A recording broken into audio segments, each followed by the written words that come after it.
Ben là. Salut tout le monde, blabla, blablabla, blabla, Ben là. blabla, blabla. Eh oui, blabla. On va blablater sur qu'est-ce Ben que c'est là. une vision. Ben là. C'est assez simple. Le sujet de cette semaine a été inspiré par la première année de bilan qui a été présentée par la mairesse Julie Dufour, qui notamment disait que la ville de Saguenay avait, entre autres, manqué de vision économique durant les dernières années. Et ça m'a inspiré un peu le sujet d'aujourd'hui parce que je trouvais ça important qu'on puisse cadrer un peu qu'est-ce que c'est une vision. Parce qu'une vision pour une ville et une vision pour une entreprise, ça se ressemble énormément. Et être visionnaire, c'est quelque chose qui... Je sais pas comment vous le dire. Être visionnaire, c'est pas nécessairement quelque chose qui se développe nécessairement. Il faut que tu sois en mode de voir plus loin, de voir qu'est-ce qui va arriver, d'anticiper les choses, anticiper les événements. Et être capable de développer une vision, c'est d'être capable de se projeter dans l'avenir, de se projeter dans 3 ans, dans 5 ans, dans 10 ans. Aujourd'hui, on est dans un contexte où ça va tellement vite qu'on n'a plus le temps de penser. On n'a plus le temps de se dire, OK, qu'est-ce qui se passe dans la semaine prochaine? Qu'est-ce qui se passe dans les prochains mois? Ça va tellement vite. On est rendu à l'ère de l'instantanéité du moment. On a même la difficulté à vivre le moment présent tellement qu'on est dans l'action, tellement que ça roule. Ça, c'est un contexte 2022. Mais revenons, il y a de cela 20 ans. Parmi vous, il y en a sûrement qui étaient possiblement même pas nés. Ça allait quand même assez vite à ce moment-là, pareil. La technologie n'était pas ce qu'elle est aujourd'hui.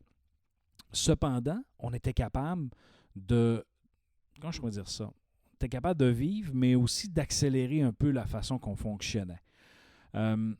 Et pour ceux qui avaient une vision dans un environnement dans lequel ça se développe et que ça change, ça devient intéressant d'arriver et de dire, OK, on se projette, on s'en va vers où, et ainsi de suite. Les défis à Ville-Saguenay ont été grands parce que ça demandait une vision. Parce que, imaginez, là, on est en 2022, on parle encore d'esprit de clocher. On se chicane encore Chicoutimi, Jonquière, Labbé, Lac-Saint-Jean, Saguenay. On a de la difficulté à faire un tout. On a de la difficulté à se voir en disant, OK, on vit dans la ville Saguenay. Il y en a beaucoup d'ailleurs qui prêchent un peu pour le passé, en guillemets, c'est-à-dire qu'il y en a qui voudraient revenir à des anciens noms, comme par exemple Chicoutimi. Mais Chicoutimi, c'est encore dans l'usage. Moi, j'ai le privilège de travailler à Chicoutimi. J'habite à Jonquière, dans le secteur Arvida. Et vous voyez, là, je parle de l'arrondissement Jonquière, dans un secteur d'Arvida qui elle-même avait déjà été une ville avant d'être un secteur et maintenant on parle de district. Imaginez comment ça évolue et comment ça change. J'ai un sentiment d'appartenance pour Chicoutimi. J'ai fait mes études secondaires à Chicoutimi, j'ai fait mes études universitaires, en tout cas du moins une partie de mes études universitaires à Chicoutimi. Et je travaille comme prof au cégep à Chicoutimi. Donc, j'ai une fierté de ce secteur-là, comme j'ai une fierté du secteur de Jonquière et comme j'ai une fierté pour l'ensemble de nos secteurs. Mais revenons un peu à notre sujet qui est la vision. La vision, c'est quelque chose qu'il faut aujourd'hui cultiver, qu'il faut essayer de se projeter dans l'avenir et être capable de voir où c'est qu'on s'en va. Avoir une vision, c'est pas toujours évident parce que des fois, tu vas te faire dire que tu pelletes des nuages. Vous avez sûrement déjà entendu cette expression-là qui nous dit « OK, pelleter des nuages, on réfléchit, on pense, on rêve. » Il y en a d'autres qui vont dire qu'on parle de licorne, mais une vision, c'est d'être capable de se projeter où c'est qu'on s'en va. T'sais. C'est quoi, quelles sont les influences, quels sont les éléments qui pourraient peut-être arriver. Mais aussi, c'est être capable de se dire qu'est-ce que les gens aimeraient avoir? Qu'est-ce que les gens aimeraient bénéficier pour être capables de soit d'acheter le produit ou même de déménager dans une ville? Ramenons-nous dans un contexte, par exemple, municipal. Et on fera le parallèle avec une entreprise par la suite. Première chose, c'est pour être capable d'avoir une bonne vision, il faut faire preuve de leadership. Pourquoi faire preuve de leadership? C'est pour être capable de faire aboutir les projets. Et souvent, dans un contexte municipal, les projets, ce n'est pas nécessairement la ville qui doit être le promoteur d'un projet. Elle peut accompagner, elle peut donner un coup de main, elle peut donner un appui. La ville peut être un instigateur, elle peut être un facilitateur, elle peut mettre en relation les bonnes personnes ensemble. Elle peut être un soutien, elle peut trouver des subventions, même donner un coup de main pour subventionner certaines entreprises, du moins donner des conditions gagnantes pour que les projets se réalisent. Une vision économique pour une ville comme Saguenay, c'est principalement, en fait, ça va passer principalement par des conditions qui sont gagnantes à attirer de l'activité économique. Parce que ce n'est pas le rôle d'une ville de dire « je fais de l'économie », en fait, que je vais générer de l'économie. Le rôle d'une ville, c'est de donner les meilleures conditions possibles, c'est de solliciter les entreprises à venir elles-mêmes, créer de l'économie, c'est-à-dire créer de l'emploi, faire des investissements dans des bâtiments, en faisant des achats, en donnant des contrats et ainsi de suite. Donc, ce sont les entreprises qui réalisent l'économie dans une ville. Donc, la vision que, à mon humble avis, qu'une ville doit avoir, c'est cette vision-là de donner les conditions gagnantes et de solliciter les bonnes entreprises pour être capable de venir. Être visionnaire dans une ville, c'est pas juste de donner les conditions, mais c'est aussi d'essayer de, je ne veux pas dire d'influencer, mais d'inspirer sa population vers une direction. En disant, bon, pour tel projet, ça va être bon pour nous autres.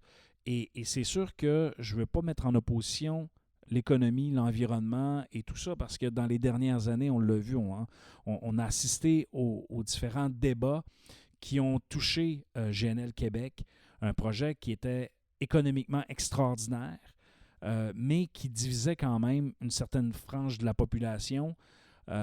Et je vous dirais, c'est un des débats, notamment qu'on a vu, dans lequel on a vu autant des opposants que des gens qui sont pour un projet se manifester aussi fortement. Ça, c'est quand même intéressant parce que le jour où on aura plus la chance de s'exprimer ou de faire valoir nos opinions, là, à ce moment-là, on n'aura plus de démocratie et ainsi de suite. Bref, je ne veux pas m'égarer là-dedans. Revenons à notre vision. Donc, la vision, c'est un des points de départ. C'est d'être capable de voir qu'est-ce qui va être acceptable, qu'est-ce qui va intéresser, et ainsi de suite. Donc, si on n'est pas capable de donner les conditions gagnantes, malheureusement, ça va être difficile d'attirer des entreprises dans un secteur comme Saguenay. Donc, non seulement des conditions gagnantes, mais être capable de voir aussi quels sont nos axes potentiels de développement économique. Est-ce que c'est le secteur industriel? Est-ce que c'est la première transformation? Est-ce que c'est la deuxième transformation? Est-ce que c'est dans le secteur touristique? Est-ce que c'est dans le secteur du tourisme? Bref, je viens de le dire 2 fois, je suis désolé. Est-ce qu'on peut utiliser l'énergie qui est disponible parce que Ville-Saguenay possède des barrages hydroélectriques? Est-ce qu'on peut générer de l'économie avec ces leviers-là? Bref, on a une panoplie de leviers potentiels qui pourraient faire partie d'une vision. Une vision, ça doit inspirer aussi les gens parce que il y a quand même de l'activité économique à Saguenay, là, on ne se le cachera pas. Là. Pourquoi je dis qu'il y a de l'activité économique? Il y a une chambre de commerce très dynamique. Il y a des associations d'entreprises comme Alliage 02 qui, eux aussi, sont très dynamiques. Et ce n'est pas juste Saguenay, c'est tout le Saguenay-Lac-Saint-Jean. Ils représentent une branche industrielle importante et de fabricants. Il y a un secteur de l'aluminium qui fonctionne bien. Un secteur dans la forêt quand même où on a des leviers qui sont intéressants. Mais tu sais, c'est important d'être capable d'être conscient de notre rôle et de quelle façon qu'on est capable d'attirer ces nouvelles entreprises-là. Il y a différents enjeux aussi qui peuvent toucher, qui peuvent influencer une vision. Actuellement, à Saguenay, avec le vieillissement de la population, le bilan démographique, c'est pas nécessairement rose. Pourtant, c'est une ville extraordinaire où vivre. C'est une ville dans laquelle tu as accès à plein de choses. C'est juste que c'est moins gros que, par exemple, à Québec ou à Montréal, mais tu es capable de bien vivre et d'avoir du plaisir. Ceci dit, avoir une vision va passer principalement par la personne qui occupe les fonctions de maire, entre autres. Et cette fonction-là, elle est hyper importante pour inspirer, premièrement, la population, mais également les conseillers, pour éviter justement la division, les guerres de clochers, les chicanes qui sont futiles. Au contraire, c'est important d'avoir quelqu'un qui est capable d'inspirer cette confiance-là, cette personne-là qui est capable d'inspirer cette vision-là, mais encore faut-il que cette personne-là en ait une vision et qu'il soit capable de la communiquer. Ça, c'est un autre aspect, hein?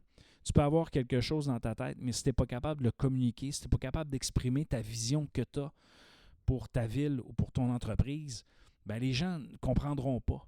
Puis c'est important de l'expliquer, cette vision-là, parce que le jour où on commence à prendre pour acquis que les gens nous comprennent, c'est pas toujours facile, c'est pas toujours évident, là, parce que là, tu t'aperçois que, mais pourtant, c'est clair. Mais non, c'est pas clair.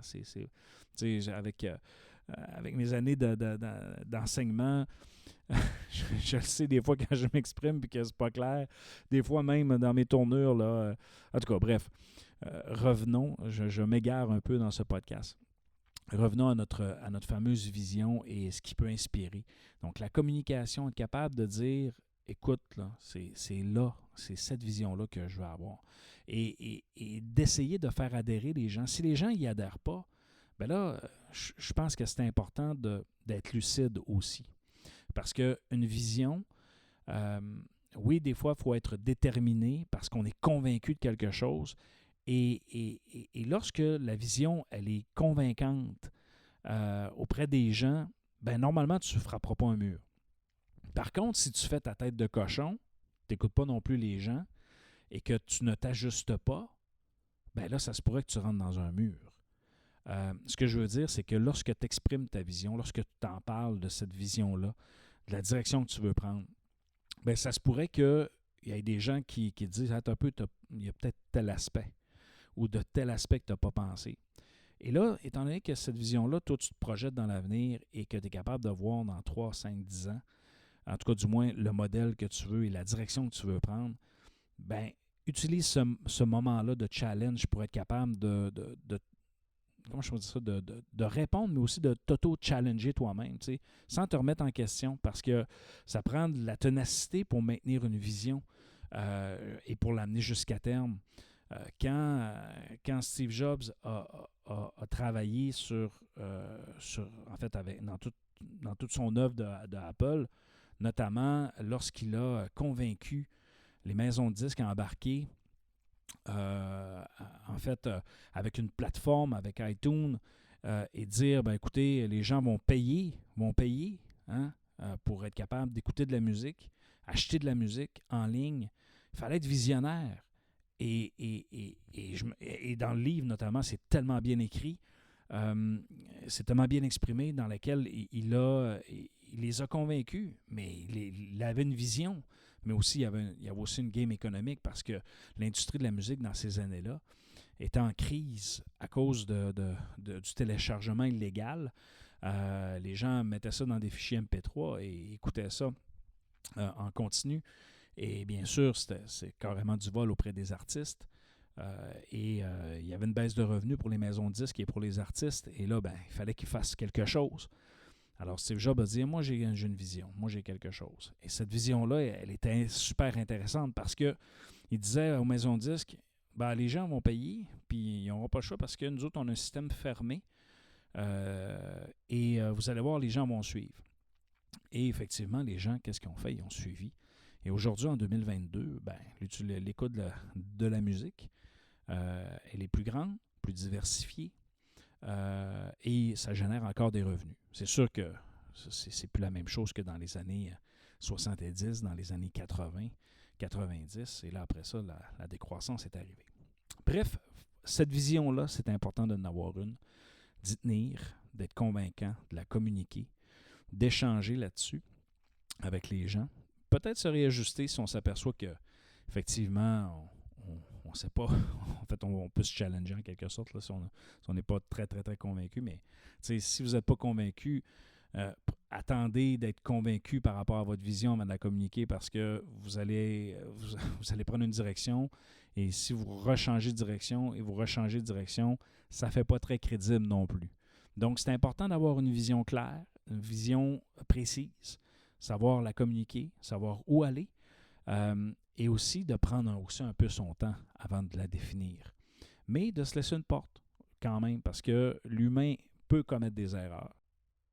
Alors, si on s'aperçoit qu'on commet une erreur, qu'on n'est pas dans la bonne direction, et qu'on s'aperçoit que la vision s'était trompée dans la façon que nous l'avions imaginée, eh bien, changeons-la, mais au moins on aura essayé quelque chose. Il n'y a jamais rien de parfait, ce n'est pas toujours évident. Je vous dirais, il y a des entreprises qui vont faire un processus de réflexion stratégique qu'on appelle souvent dans ces situations-là. Les entreprises vont revoir la vision, la mission, les valeurs de l'entreprise. Et par la suite, ils vont prendre des décisions en lien avec ça en disant quelle direction qu'on veut prendre. Une vision aussi peut se développer à plusieurs. C'est pas obligé que ce soit, par exemple, juste le premier magistrat d'une ville qui détermine sa vision. Il peut utiliser des gens alentour de lui. Et souvent, ça peut donner un coup de main pour l'adhésion. Il ne faut pas négliger ce concept-là qui, des fois, a de l'air un peu flou, que c'est pas toujours évident de comprendre qu'est-ce que c'est la vision. Mais quand tu as une vision, que tu as un flash, à ce moment-là, c'est là que tu es capable de faire la différence, d'inspirer les gens, puis aussi que les gens, vous allez voir, là, lorsque vous êtes vraiment convaincu de cette vision-là, les gens vont vous faire confiance.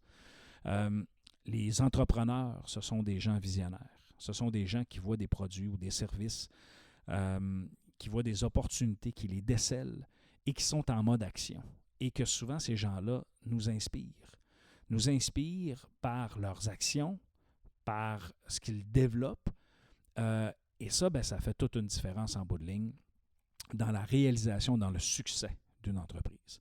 Une vision sans action ne sont que des paroles. OK?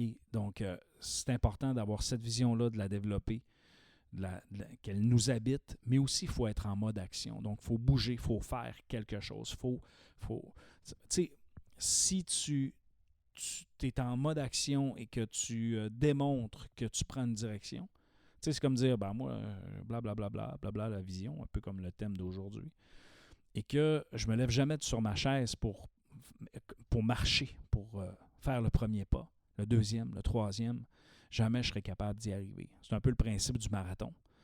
Quand tu commences, tu dis, OK, pouf, on y va, pouf, le deuxième. Je vous raconte une anecdote pour terminer. C'est important d'avoir une vision et de savoir où c'est qu'on s'en va. Par contre, des fois, on n'a pas conscience de ce que ça demande. Il y a de cela quelques années, j'ai un de mes amis qui m'a donné comme cadeau de Noël de faire les 15 km des Pichoux. Donc, c'est une course du port de Jonquière jusqu'à Chicoutimi. Une course très, très, très populaire. Et il me donne ça à Noël en disant, écoute, tu vas pouvoir t'entraîner, tu vas pouvoir te préparer. En toute honnêteté, je ne m'étais pas énormément préparé. Par contre, je me présente quand même à la course. J'avais bougé un petit peu, là, mais tu sais, visiblement, j'étais pas prêt. Oui, j'avais la vision du fil d'arrivée à la fin, mais je n'avais pas conscience du départ du point A jusqu'à l'arrivée au 15e kilomètre. Donc, comme j'avais quand même un cardio, tu sais, j'avais quand même une certaine forme, mais une certaine forme pour faire 5 km, pas pour faire 15 km. Alors, dans les premiers kilomètres, je pars, mon ami part, on court en même temps, et là, après 2 km à peu près, peut-être même 1, je vois mon ami, je dis, vas-y, j'irai te rejoindre tantôt. Tu m'attendras à l'arrivée.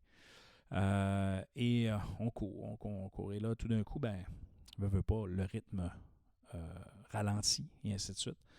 Et là, je me suis ramassé en queue de peloton. Et j'étais pas le seul, on était quelques-uns qui étaient dans le queue de peloton. Et là, il y avait, je vais m'en souvenir toute ma vie, il y avait un habitué, quelqu'un qui court et qui s'est dit, gars, moi, je vais coacher des gens qui ont un petit peu plus de difficultés. Et là, l'entraide a commencé à arriver. L'entraide, les mots d'encouragement, les alternances, courses, marche à pied, et ainsi de suite. Et l'encouragement avec chacun, et ainsi de suite. Et là, quand on est arrivé vers la fin, un regain d'énergie s'est empris de moi. Et j'ai couru plus rapidement vers le fil d'arrivée. J'ai été envahi par une émotion que je n'avais jamais vécue. Premièrement, j'ai pleuré. J'avais des frissons. J'avais une satisfaction en moi comme j'avais rarement ressenti dans ma vie. Pourquoi je parle de ça avec une vision? C'est que des fois, quand tu as une vision, et l'exemple du 15 km est quand même assez frappant, c'est que tu vas être sur la ligne de départ, tu te dis, moi j'ai une vision d'arriver faire mon 15. Mais en réalité, des fois, tu es préparé physiquement ou tu es préparé juste pour 5. Et là, veux pas, quand tu veux réaliser une mission, pas une mission, une vision, pardon, quand tu veux la réaliser, quand tu veux l'exécuter jusqu'à la fin, puis tu veux qu'elle prenne vie, eh bien, quand tu vas partir, tu vas être en forme, tu vas être de bonne humeur, tout le monde va partir, tout le monde va être avec toi. Et là, ça pourrait arriver qu'à un moment donné, il y a des gens qui te dépassent ou des gens qui arrêtent de courir, qui te lâchent. Il pourrait y arriver des gens qui peuvent t'aider, qui peuvent te conseiller, des gens qui peuvent t'encourager, mais il y en a d'autres aussi qui peuvent faire l'inverse. À un moment donné, tu peux frapper un mur, tu peux rencontrer des difficultés, tu peux être fatigué, tu peux être démoli physiquement, moralement, tu peux manquer d'eau. Et là, le mur arrive. Mais quand tu as une vision, ben, qu'est-ce que tu veux? Tu veux te dépasser et tu veux repousser les limites si tu veux que cette vision-là se réalise. Et jusqu'au moment où tu arrives et que le fil d'arrivée est là et que tu le franchis et que finalement tu as réalisé cette vision-là. Donc, la petite morale de cette histoire-là, c'est que travaillez sur votre vision si vous êtes en entreprise, même si vous êtes en politique, même si tu es étudiant au cégep et que tu as une vision pour ta carrière, imagine-toi, projette-toi dans le futur et regarde un peu le chemin que tu dois parcourir pour y arriver et vois ça comme des étapes. Et rappelle-toi que peu importe, il va y avoir des embûches. Ça ne sera pas évident, ce ne sera pas facile. Mais ton exemple, ce que tu vas faire, ta ténacité, ton courage, ta détermination va inspirer les autres, vont faire en sorte qu'il y en a qui vont t'aider. Ça va faire en sorte aussi qu'il y en a qui vont te taper sur la tête, mais ça, c'est une autre histoire. Bref, sois fort et travaille sur ta mission. Alors, c'est ce qui complète notre 5e épisode du podcast Ben Lala. Merci d'avoir été là. J'espère que j'ai pu vous inspirer. Si c'est le cas, ben écoutez, n'hésitez pas à venir aimer notre page Ben Lala Balado et bien sûr à nous suivre sur toutes les plateformes. Nous avons aussi un site web, benlala.ca, dans lequel vous pouvez avoir toute l'information sur le podcast. Même à ça, les 4 premières saisons, ils sont disponibles. Donc, je vous remercie beaucoup. Sur ce, ciao, ciao! Ben bon.